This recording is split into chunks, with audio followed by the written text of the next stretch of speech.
अस्सलाम वालेकुम dear students, कैसे हैं आप सब। उम्मीद करता हूं कि आप सब खैर आफियत से होंगे। तो आज के दिन हम एक न्यू कोर्स का आगाज़ करने जा रहे हैं एक प्रॉपर बुक से। कोर्स का नाम है a first course in complex analysis with applications, और ये कोर्स हम करेंगे डेनिस जी जिल की बुक से। डेनिस जी जिल की बुक से चैप्टर नंबर 1 है इसका, complex numbers and the complex plane, और इसमें आर्टिकल नंबर 1.1 आएगा, complex numbers and their properties. ठीक है, तो ये बुक इंटरनेट से आपको सॉफ्ट फॉर्म में इजीली मिल जाएगी, तो आप सॉफ्ट फॉर्म में इसको यूज़ करें, और हार्ड फॉर्म भी आप इसको मिल सकती है आपको। तो मेरे पास तो सॉफ्ट फॉर्म ही है, तो चलिए आइए हम इसको स्टार्ट करते हैं। ठीक है, तो सबसे पहले देखें कि थ्योरी तो बुक पे लिखी हुई है, तो मैं वहाँ से थ्योरी पढ़ के कुछ चीज़ें आपको समझाने की कोशिश किया करूँगा। ठीक है, तो सबसे पहले देखें कि इक्वेशंस जो हमारे पास स्टार्टिंग पे आती थी, इक्वेशंस जो हमारे पास स्टार्टिंग में आती थी, x square plus 2x+2 equal to 0। ठीक है, अगर हमने इन इक्वेशंस का सोल्यूशन फाइंड करना, या x³ = 6x+4, अगर हमने इनका सोल्यूशन फाइंड करना, ठीक है, तो इनके सोल्यूशन को जब हम फाइंड करते थे तो हमारे पास कुछ इस तरह के नंबर आते थे, यानी कि स्क्वायर रूट के अंदर माइनस वाले नंबर बन जाते थे। अब ये स्क्वायर रूट के अंदर जो नेगेटिव वाले नंबर्स बनते हैं, ये नंबर्स अनडिफाइंड हुआ करे थे। ठीक है, ये नंबर्स अनडिफाइंड होते थे, किसमें? रियल नंबर्स में। ठीक है, रियल नंबर्स में ये अनडिफाइंड हुआ करते थे। हमें रियल नंबर्स में इनके बारे में नहीं था पता, इनको रियल नंबर्स में डिफाइन नहीं किया गया था। ठीक है, लेकिन जब हम इक्वेशंस को सोल्व करने के लिए आते तो हमें इन नंबर्स का सामना करना पड़ता। ठीक है, तो फिर इन नंबर्स को एक स्पेशल नाम दे दिया गया, इमेजिनरी नंबर्स। इमेजिनरी नंबर यानी कि ख्याली नंबर्स। ठीक है, इमेजिनरी नंबर्स, तो ये रियल लाइफ में तो एग्जिस्ट नहीं थे करते, तो हमने कहा कि ये रियल नंबर्स नहीं है। लेकिन कौन से नंबर हैं? ख्याली है, जहनी तौर पे कुछ नंबर्स हैं जो कि हमारी इक्वेशंस को सोल्व करने में हमारे मददगार साबित होंगे। ठीक है, तो ये हमारे पास इमेजिनरी नंबर्स थे, इमेजिनरी नंबर्स आ गए। फिर हमने कहा कि हर एक चीज़ का कोई ना कोई एक यूनिट होता है। जैसे आप कोई चीज़ लेने जाएं तो वो वट्टे रखे होते हैं ना उन्होंने, कि वो तोल के देते हैं, तो वो भी यूनिट होता है। ठीक है, जिस तरह हम केजी की बात करें, केजी की, ठीक है, केजी, तो केजी को भी ग्राम में किया जाता है। ठीक है, तो हर एक चीज़ का एक यूनिट होता है एट द एंड। तो फिर हमने कहा कि इमेजिनरी नंबर्स का यूनिट क्या होगा, यानी कि कोई भी नंबर्स हो उनको हम किस में एट द एंड लेके आ सकें, किस चीज़ में रिप्रेजेंट कर सकें। तो फिर इमेजिनरी नंबर्स का एक यूनिट बना दिया गया, इमेजिनरी नंबर्स का एक यूनिट बना दिया गया जिसे इमेजिनरी यूनिट कहते हैं, अयोटा। ठीक है, अयोटा, अयोटा एक इमेजिनरी यूनिट बना दिया गया जो कि स्क्वायर रूट -1 के इक्वल होता है। अब कोई भी इमेजिनरी नंबर आ गया, फ़र्ज़ किया -√2 आ गया, तो हम इसको लिखेंगे 2 का स्क्वायर रूट अलहदा कर लेंगे, -1 का स्क्वायर रूट अलहदा कर देंगे, तो ये हमारे पास स्क्वायर रूट 2 और इसकी आंसर आ गया अयोटा। ठीक है, तो ये हमारे पास अयोटा क्या होगा? अयोटा हमारे पास एक इमेजिनरी यूनिट आ गया। ठीक है, जिस तरह आपको पता है ना कि सेकंड, टाइम का यूनिट क्या है? टाइम का यूनिट सेकंड लेके चला जाता है, टाइम का यूनिट जो है वो सेकंड लेके चला जाता है। अगर हमारे पास 1 आवर आ गया है, 1 घंटा आ गया है, तो इस घंटे को भी हम सेकंड्स में करते हैं और हम कहते हैं 3600 सेकंड हो गए। ठीक है, बिल्कुल इसी तरह अगर हमारे पास कोई इमेजिनरी नंबर आ गया है तो उसको भी हम इमेजिनरी यूनिट में लेके आने की कोशिश करेंगे। ठीक है, तो जिस तरह ये सेकंड, और इसी तरह ये iota square root 2 times iota आ गया। ठीक है, अब देखें, अब इन नंबर्स के साथ रियल नंबर भी है। ठीक है, ये अयोटा के साथ रियल नंबर्स भी है। फिर हमने कहा कि ये जो हमारे पास रियल नंबर था, इसमें ये चीज़ें अनडिफाइंड थी। ठीक है, तो फिर रियल नंबर में से भी एक बड़ी चीज़ आ गई। हमने क्या किया कि रियल नंबर में से भी एक नई चीज़ को निकाल लिया जिसको हम कहते हैं कम्प्लेक्स नंबर्स। ठीक है, कम्प्लेक्स नंबर्स। अब कम्प्लेक्स नंबर्स क्या होते हैं? कम्प्लेक्स नंबर्स आप कहें कि इसका ही एक्सटेंडेड वर्जन है, यानी कि इसको ही थोड़ा सा फैला दिया, बड़ा कर दिया, तो वो हमारे पास कम्प्लेक्स नंबर आ गए। अब कम्प्लेक्स नंबर दो चीज़ों से मिलकर बनेगा, एक तो ये कि जिसमें रियल नंबर्स होंगे, और एक कम्प्लेक्स नंबर में हमारे पास हुआ करेगा इमेजिनरी। ठीक है, इमेजिनरी नंबर्स, इमेजिनरी नंबर्स। ठीक है, कम्प्लेक्स नंबर्स में दो चीज़ें हुआ करेंगी, एक रियल नंबर्स और एक इमेजिनरी नंबर्स। ठीक है, रियल नंबर्स यानी कि आप कोई भी 1 ले लें, 2 ले लें, 7 ले लें, स्क्वायर रूट 2 ले लें, पाई ले लें, सारे रियल नंबर्स होंगे। हर एक रियल नंबर भी कम्प्लेक्स नंबर होगा। इमेजिनरी नंबर कौन से होंगे? इमेजिनरी नंबर्स वो होंगे जिनके साथ एयोटा लगा हुआ होगा। ठीक है, जिनके साथ एयोटा, तो स्क्वायर रूट 2 एयोटा की बात करूँ, 7 एयोटा की बात करूँ, 2 + 3 एयोटा की बात करूँ, ये भी हमारे पास इमेजिनरी नंबर आएगा। ठीक है, तो कम्प्लेक्स नंबर्स की अगर हम बात करें तो कम्प्लेक्स नंबर में दो चीज़ें हुआ करेंगी, एक तो रियल नंबर्स होंगे सारे और एक इमेजिनरी नंबर्स होंगे। फिर हमने कहा कि इन पे थोड़ा सा अगर मैं गौर करूं, यानी कि इस 2 पे अगर मैं थोड़ा सा गौर करूं तो इस 2 को तो मैं 2 + 0 एओटा भी लिख सकता हूं। तो यहाँ से मुझे पता चला कि ये भी हमारे पास क्या है, कम्प्लेक्स नंबर भी है, यानी कि ये भी हमारे पास इमेजिनरी नंबर्स ही हैं। ठीक है, ये भी हमारे पास इमेजिनरी नंबर्स ही हैं, बस यहाँ पे क्या है, ज़ीरो को एओटा के साथ ज़ीरो मल्टीप्लाई हो रहा है। तो फिर यहाँ से हमने कम्प्लेक्स नंबर की जो इन जनरल फॉर्म है वो लिखी। हमने कहा कि जी हमारे पास एक कम्प्लेक्स नंबर हुआ करेगा और इसकी जो फॉर्म होगी वो x + एओटा y होगी। ठीक है, या आप कह लें जी एक नंबर होगा जिसकी फॉर्म होगी a + एओटा b। ठीक है, तो कोई भी कम्प्लेक्स नंबर हो, चाहे वो रियल है, चाहे वो इमेजिनरी है, चाहे वो प्योर इमेजिनरी है, ये क्या होते हैं आगे डिस्कस करेंगे, तो उनको हम इस फॉर्म में लिख सकते हैं। कोई भी हमारे पास कम्प्लेक्स नंबर हो, चाहे वो प्योर इमेजिनरी हो, चाहे वो रियल नंबर हो, उनको हम इस फॉर्म में लिख सकते हैं। ठीक है, इसमें a और b हमारे पास रियल नंबर्स होते हैं, तो यहाँ पे हम लिख लेते हैं जी हमारे पास इक्वल आ जाएगा a + aorta b, a + aorta b, और यहाँ पे a और b जो है ये रियल नंबर में से बिलोंग करेंगे। ठीक है, अब यहाँ पे जो एओटा है ना, एओटा किसके इक्वल है, एओटा को हमने इमेजिनरी यूनिट कहा हुआ है। एओटा क्या है, इमेजिनरी यूनिट है। ठीक है, और इमेजिनरी यूनिट हम क्या तस्वर किया हुआ है, हमने कहा है कि एओटा √-1 के इक्वल होगा। अब यहाँ पे इस चीज़ की एक खसूसियत है, देखें कि ये चीज़ रियल नंबर्स में अनडिफाइन है, लेकिन जब हम इसका स्केयर लेते हैं ना तो आंसर -1 आ जाता है, तो -1 तो हमारा एक रियल नंबर हुआ ना। ठीक है, तो ये वाली इसकी बहुत प्यारी प्रॉपर्टी है कि एओटा जो है इमेजिनरी यूनिट का अगर हम स्केयर लेंगे तो वो -1 के इक्वल आ जाएगा। ठीक है, अब देखें, अब z = a + एओटा b लिखा हुआ है ना, तो इसको हम ऐसे भी लिख सकते हैं z = a + b एओटा। ठीक है, अपनी मर्ज़ी एओटा राइट पे लिख दें, अपनी मर्ज़ी एओटा लेफ़्ट पे लिख दें। ठीक है, अपनी मर्ज़ी होती है। और अब देखें, अब यहाँ पे जो a यूज़ हो रहा है ना, इसको कहते हैं रियल पार्ट, a को क्या कहते हैं, रियल पार्ट, और b जो यहाँ पे यूज़ हो रहा है अकेला b को कहते हैं imaginary part of complex number. ठीक है, imaginary part of complex number.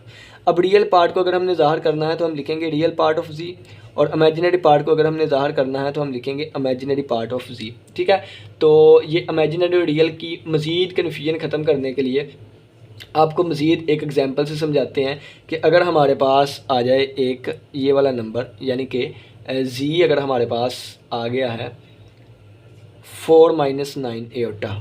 ठीक है, तो इसमें से अगर मैं रियल की बात करूं तो रियल z का रियल पार्ट कौन सा होगा, 4, और इमेजिनरी पार्ट कौन सा होगा, z का इमेजिनरी पार्ट जो हमारे पास आएगा वो -9 आएगा, एओटा नहीं आना। ठीक है, क्योंकि मैंने b को कहा है इमेजिनरी पार्ट ना कि एओटा हो। ठीक है, तो एओटा के साथ जो चीज़ लिखी होगी इसको हम कहते हैं इमेजिनरी पार्ट। ठीक है, अब देखें, अगर हमारे पास एक real constant multiple of imaginary unit हो, यानी कि इमेजिनरी यूनिट और साथ इमेजिनरी यूनिट के साथ अगर यहाँ पे कोई रियल कांस्टेंट यूज़ होता हो सिर्फ और सिर्फ, तो इसको हम कहते हैं प्योरली इमेजिनरी नंबर। ठीक है, प्योर इमेजिनरी नंबर।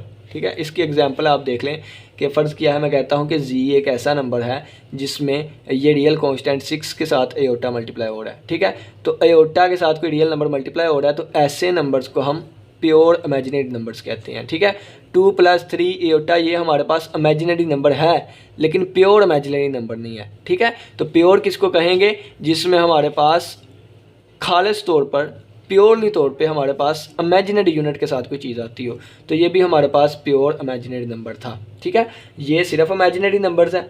ठीक है, इसमें ये भी प्योर है, ये भी प्योर है, ये प्योर नहीं है। ठीक हो गया। इसी तरह अगर हम बात करें रियल नंबर्स की, तो अगर हम एक रियल नंबर लेके चलता हूँ z = 7 मैंने ले लिया, तो इसमें 7 को भी लिख सकता हूँ 7 + 0 एओटा, तो ये भी असल में हमारे पास कम्प्लेक्स नंबर ही है। तो मैंने शुरू पे ही बता दिया था कि कम्प्लेक्स नंबर में हमारे पास रियल नंबर्स भी आया करेंगे, इमेजिनरी नंबर्स भी आया करेंगे।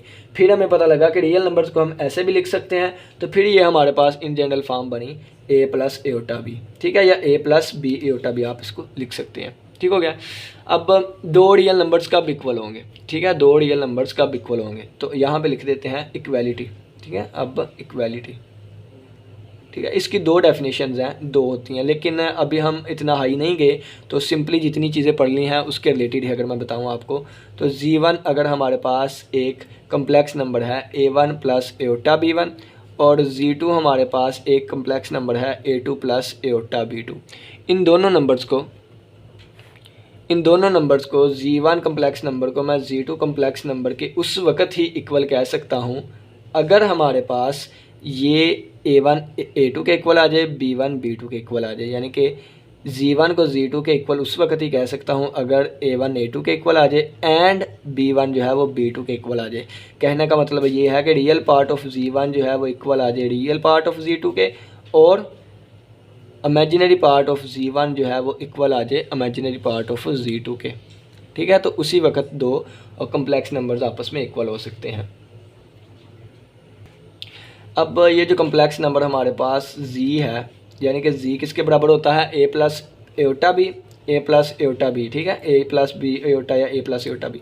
यहाँ पे अगर मैं वैल्यू B की वैल्यू 0 कर दूँ, B की वैल्यू अगर मैंने यहाँ पे 0 कर दी, B को मैंने 0 पुट कर दिया, तो ये हमारे पास बनेगा Z is equal to A plus 0 iota. ठीक है, तो ये हमारे पास क्या बन गया, A बन गया। तो A क्या था, रियल नंबर था। तो अगर एओटा के साथ 0 मल्टीप्लाई हो रहा है तो हमारे पास वो वाला कम्प्लेक्स नंबर एक रियल बन जाएगा। कम्प्लेक्स नंबर भी होगा लेकिन वो एक स्पेशल रियल बन जाएगा। ठीक है, तो तमाम रियल नंबर्स कम्प्लेक्स नंबर होते हैं, बस उसमें जो इमेजिनरी पार्ट होता है वो 0 हो जाता है। इमेजिनरी पार्ट का मतलब B की वैल्यू 0 हो जाती होती है।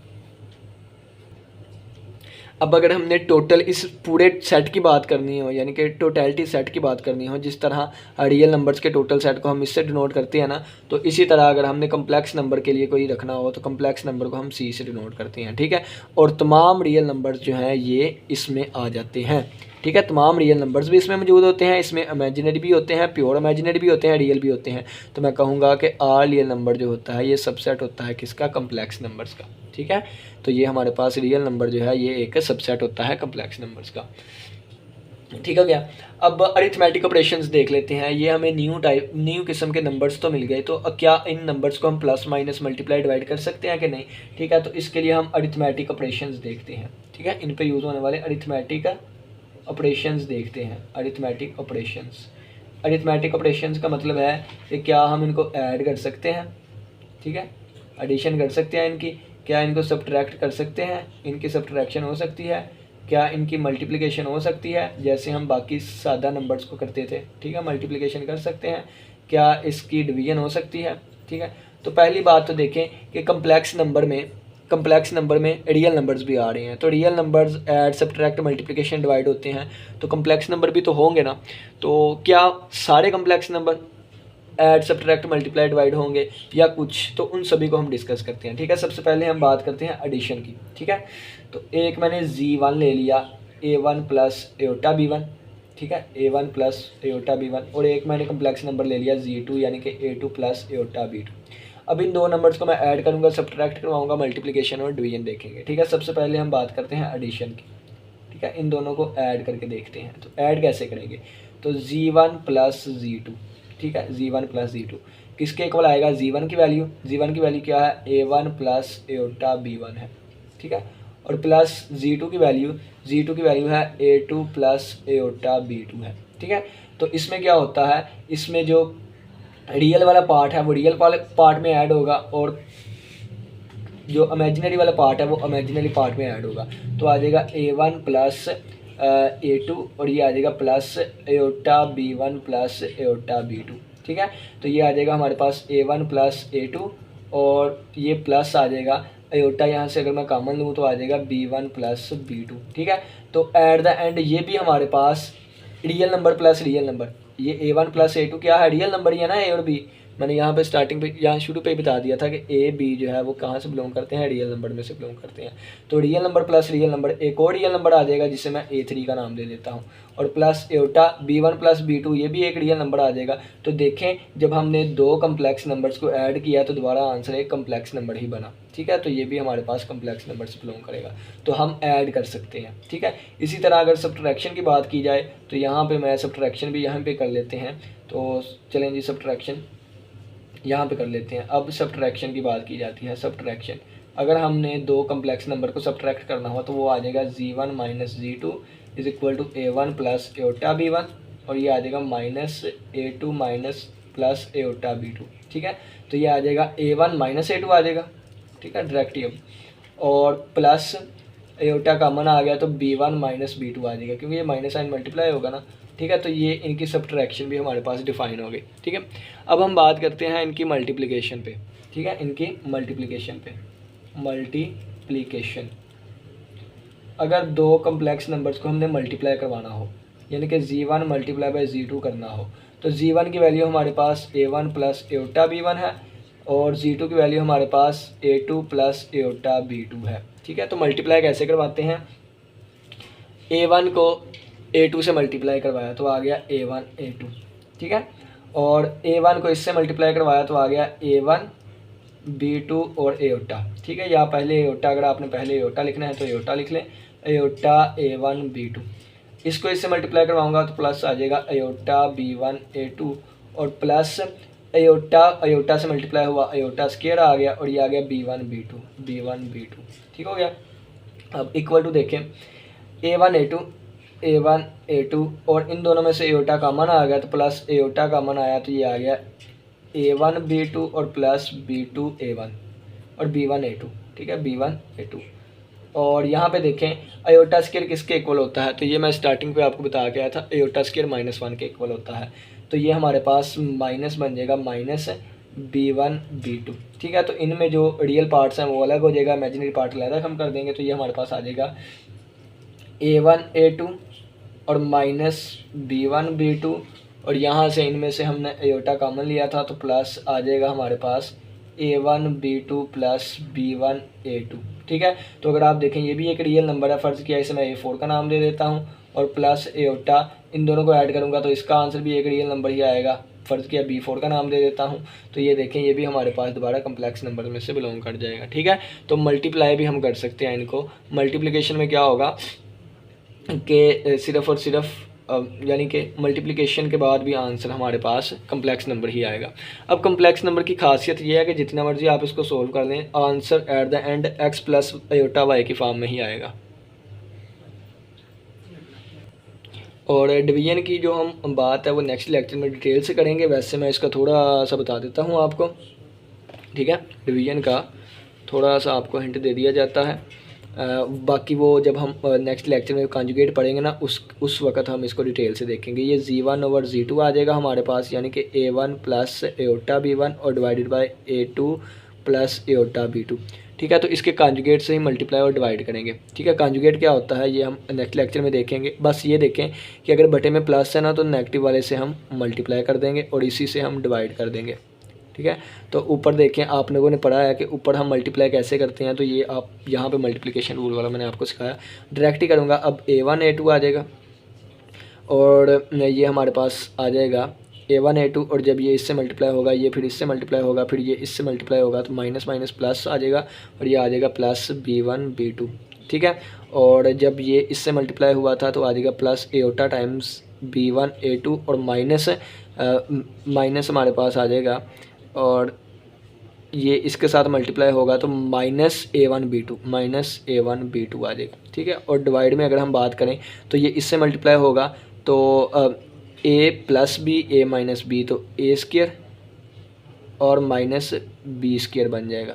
ठीक है, B स्क्वायर बन जाएगा, तो ये हमारे पास आ जाएगा A1 A2 plus B1 B2, और इसका बटा अलग कर देते हैं, ये बन जाएगा A2 का स्क्वायर, और एओटा स्क्वायर -1 होता है, माइनस माइनस प्लस हो जाएगा, प्लस B2 होल स्क्वायर, और plus aorta times B1 A2 minus A1 B2, इसका बटा अलग कर देंगे तो इसका बटा भी आ जाएगा क्या, A2 का स्क्वायर प्लस B2 का स्क्वायर। ठीक है, और यहाँ पे कंडीशन होती है कि ना तो A2 ज़ीरो हो सकता है और ना ही B2, A2 भी ज़ीरो नहीं हो सकता और B2 भी ज़ीरो के इक्वल, इसका स्क्वायर भी ज़ीरो के इक्वल नहीं हो सकता। क्यों, क्योंकि अगर ये ज़ीरो हो गया तो फिर ये हमारे पास जिससे हम डिवाइड करवा रहे हैं तो वो हमारे पास बटे में ज़ीरो आ जाएगा, तो बटे में हम ज़ीरो नहीं बनने देते। ठीक है, तो ये डिवीजन थोड़ा सा बता दिया, बाकी हम नेक्स्ट लेक्चर में इसको डिटेल से देखेंगे। ठीक है, अब कम्यूटेटिव लॉ की बात करें। ठीक है, कम्यूटेटिव लॉ, तो अगर हम बात करें Z1 प्लस Z2 की, तो या पहले Z2 प्लस Z1 कर लें या Z1 प्लस Z2 कर लें, आंसर सेम आएगा। इसी तरह Z1 को Z2 से मल्टीप्लाई कर दें या Z2 को Z1 से मल्टीप्लाई कर दें, आंसर सेम आएगा। यानी कि कम्यूटेटिव लॉ जो है वो होल्ड करेगा, कम्यूटेटिव लॉ जो है वो होल्ड करेगा। ठीक है, अब बात करते हैं एसोसिएटिव लॉ की। एसोसिएटिव लॉ कहता है Z1 plus Z2 plus Z3, पहले इन दोनों को ऐड करके फिर इसमें ऐड करें या पहले इन दोनों को ऐड करके फिर तीसरे में ऐड करें, तो ये भी होल्ड करेगा। ठीक है, मल्टीप्लिकेशन में भी हम कर सकते हैं, पहले इनको मल्टीप्लाई करके फिर इसके साथ मल्टीप्लाई, या पहले इन दोनों को मल्टीप्लाई कर दें और बाद में इससे मल्टीप्लाई। ठीक है, तो यहाँ पे ब्रैकेट। ठीक है, ये एसोसिएटिव लॉ भी होल्ड करेगा। ठीक है, एसोसिएटिव लॉ भी। ठीक है, अब डिस्ट्रीब्यूटिव लॉ की अगर हम बात करें तो डिस्ट्रीब्यूटिव लॉ में दो ऑपरेशन होते हैं, एक मल्टीप्लाई और एक एडिशन। ठीक है, तो डिस्ट्रीब्यूटिव लॉ की अगर हम बात करें, डिस्ट्रीब्यूटिव लॉ, तो वो भी इसमें होल्ड करेगा। डिस्ट्रीब्यूटिव लॉ हमें कहता है Z1 multiply by Z2 plus Z3 है, तो ये हमारे पास इक्वल आएगा Z1 Z2 और प्लस Z1 Z3। ठीक है, तो ये हमारे पास पहले इससे मल्टीप्लाई बाद में इससे मल्टीप्लाई, तो ये देखें ऊपर भी हमने मल्टीप्लिकेशन ऐसे ही करवाई थी, तो इसमें डिस्ट्रीब्यूटिव लॉ भी होल्ड करता है। ठीक हो गया। अब ये अगर हम इस पर थोड़ा सा फोकस करें तो रियल पार्ट में ऐड होगा, imaginary part B1 B2 imaginary part में प्लस होगा। ठीक है, इसी तरह रियल पार्ट में ऐड होगा, इमेजिनरी पार्ट से जो है वो सब्ट्रैक्ट होगा। अब एक एग्जांपल कर लेते हैं, एग्जांपल नंबर 1 जो कि आपकी बुक में दी गई है। उस एग्जांपल में हमसे कहता है एग्जांपल नंबर 1। ठीक है, एग्जांपल नंबर 1 में हमें Z1 की वैल्यू दी गई है 2 प्लस 4 एयोटा और Z2 की वैल्यू हमें दी गई है -3 और प्लस एयोटा। ठीक है, तो पहला पार्ट हमने फाइंड करना है Z1 प्लस Z2। ठीक है, तो Z1 प्लस Z2 अगर हम करें तो ये आ जाएगा 2 प्लस 4 एयोटा और प्लस आ जाएगा हमारे पास -3 प्लस 8 एयोटा। तो रियल में ऐड होगा 2 - 3, तो हम लिख देंगे 2 - 3 और प्लस एयोटा इमेजिनरी में ऐड होगा तो 4 प्लस 8। ठीक है, तो ये हमारे पास बन जाएगा -1 और प्लस 8 4 12 12 एयोटा। तो ये इसका आंसर आ जाएगा -1 प्लस 12 एयोटा। ठीक हो गया। अब हम करते हैं इनकी मल्टीप्लिकेशन। ठीक है, तो मल्टीप्लिकेशन हम यहाँ ऊपर कर लेते हैं। तो मल्टीप्लिकेशन में देखें, पहले 2 जो है वो -3 से मल्टीप्लाई होगा तो -6 आ गया। ठीक है, फिर ये 2 जो है 8 से मल्टीप्लाई होगा तो 16 एयोटा आ गया। 4 जो है वो -3 से मल्टीप्लाई होगा -12 एयोटा आ गया और 8 4 32 plus 32 aorta multiply by aorta square हो जाएगा। ठीक है, तो ये हमारे पास यहाँ से नेक्स्ट बनेगा -6 और इन दोनों से एयोटा कॉमन ले लें तो प्लस एयोटा कॉमन आ गया, बाकी 16 - 12 बचेगा, 16 - 12। और अगर हम देखें तो एयोटा स्क्वायर -1 होता है, तो -1 मल्टीप्लाई बाय 32 -32 हो गया। ठीक है, और ये -6 और -32 और तो ये हमारे पास बनेगा -38 और ये प्लस एयोटा मल्टीप्लाई बाय 16 में से 12 निकालें 4, तो ये हमारे पास आ जाएगा Z1 मल्टीप्लाई बाय Z2 का आंसर इक्वल आ गया -38 प्लस 4 एयोटा। ठीक है, तो ये हमारे पास इस तरह मल्टीप्लिकेशन भी सोल्व हो गई। ठीक हो गया। अब हम देखें तो अब एक न्यू चीज़ पे चलते हैं जिसे हम कहते हैं एडिटिव आइडेंटिटी और मल्टीप्लिकेटिव आइडेंटिटी। ठीक है, अगर हम रियल नंबर्स की बात करें, अगर हम रियल नंबर्स की, तो कोई भी एक x है ना, तो x में अगर हम -x प्लस करते हैं तो आंसर 0 आ जाता होता है। ठीक है, तो ये इन्वर्स होता है, इसका इन्वर्स ये है, इसका इन्वर्स ये है। ठीक है, इन्वर्स से पहले अगर मैं आपको एडिटिव आइडेंटिटी के बारे में थोड़ा सा बता दूँ, तो कोई भी एलिमेंट हमने रियल नंबर लिया है, उसमें जब 0 ऐड करेंगे तो दोबारा वही एलिमेंट आएगा। ठीक है, तो ये ऐसा एलिमेंट है जिसने जो ऐड हुआ लेकिन उस पर कोई फ़र्क नहीं लेके आया, तो इसको कहते हैं एडिटिव आइडेंटिटी। इसको क्या कहते हैं? Additive identity. ठीक है, इसी तरह अगर मल्टीप्लिकेशन की बात करें तो x के साथ जब हम 1 मल्टीप्लाई करवाते हैं, जब x के साथ 1 मल्टीप्लाई करवाते हैं तो दोबारा वही आ जाता है। तो मल्टीप्लिकेशन में 1 एक ऐसा एलिमेंट है जो कि असर नहीं लेके आता, तो इसको हम कहते हैं मल्टीप्लिकेटिव आइडेंटिटी। ठीक है, अब ये तो रियल नंबर्स में थे। अब कम्प्लेक्स नंबर्स की बात कर लेते हैं कि ऐसा कौन सा कम्प्लेक्स नंबर होगा, ऐसा कौन सा कम्प्लेक्स नंबर होगा कि जिसको मैं किसी दूसरे कम्प्लेक्स नंबर से मल्टीप्लाई करवाऊँ या ऐड करवाऊँ तो आंसर दोबारा वही आए। ठीक है, तो फ़र्ज़ किया है जी हमारे पास एक नंबर है, जी अगर हमारे पास एक नंबर है a प्लस एयोटा b। ठीक है, तो अगर इस नंबर में मैं एक ये वाला ऐड करवाऊँगा, यानी कि अगर ये वाला मैं एक कम्प्लेक्स नंबर इसमें ऐड करवाऊँ, कौन सा? 0 वाला कम्प्लेक्स नंबर, यानी कि 0 प्लस ज़ीरो एटा। तो ये देखें जी प्लस ज़ीरो, जब जी में मैं ज़ीरो को ऐड करवाऊँगा, ठीक है, तो दोबारा आंसर हमारे पास ए प्लस एटा बी आ जाएगा। तो जी प्लस ज़ीरो का आंसर दोबारा क्या आ गया, जी ही आ गया। तो ये हमारे पास जो आया है इसको कहते हैं एडिटिव आइडेंटिटी, ठीक है, एडिटिव आइडेंटिटी, एडिटिव आइडेंटिटी ठीक है, या इसको ज़ीरो भी कहते हैं। अब मल्टीप्लिकेशन में हम चेक कर लेते हैं, अब हम मल्टीप्लिकेशन में चेक कर लेते हैं। तो अगर हमारे पास जी नंबर है एक, ए प्लस एटा बी, अब मैं जी के साथ कौन सी चीज़ मल्टीप्लाई करवाऊँगा, दोबारा आंसर यही आएगा। तो वो हमारे पास वन होगा, वन को हम लिख सकते हैं वन प्लस ज़ीरो एटा, ठीक है। तो जी के साथ जब मैं वन मल्टीप्लाई करवाऊँगा तो ये आ जाएगा A plus eta B multiply by one plus zero eta. तो ए वन से मल्टीप्लाई होकर ए आ गया, ए ज़ीरो से मल्टीप्लाई होकर ज़ीरो आ गया, बी ज़ीरो से मल्टीप्लाई होकर ज़ीरो एटा आ गया, प्लस एटा बी आ गया, ये इससे मल्टीप्लाई हुआ प्लस एटा बी आ गया, ये इससे मल्टीप्लाई हो गया ज़ीरो आ गया, ठीक है। तो ये हमारे पास ए प्लस एटा बी दोबारा जी बन गया, जब हमने जी को वन से मल्टीप्लाई करवाया तो जी बन गया। तो ये वाली चीज़ थी हमारे पास, तो ये वाली चीज़ हमारे पास क्या बनेगी, मल्टीप्लिकेटिव आइडेंटिटी, मल्टीप्लिकेटिव आइडेंटिटी, ठीक है। और इसको हम यूनिटी कहते हैं, इसको हम ज़ीरो कहते हैं, ठीक है। तो नेक्स्ट लेक्चर में हम कॉन्जुगेट के बारे में पढ़ेंगे। आज का हमारा लेक्चर सिर्फ इतना ही था। तो कम्प्लेक्स नंबर्स में मैंने एडिटिव आइडेंटिटी के बारे में भी बता दिया और मल्टीप्लिकेटिव आइडेंटिटी के बारे में बता दिया। डिस्क्रिप्शन बॉक्स में आपको प्लेलिस्ट का लिंक मिल जाएगा, वहाँ से आप बाकी वीडियोस देख सकते हैं। अपना बहुत सा ख्याल रखिएगा, इसी के साथ इजाज़त दीजिए। अल्लाह हाफिज़, अल्लाह निगहबान।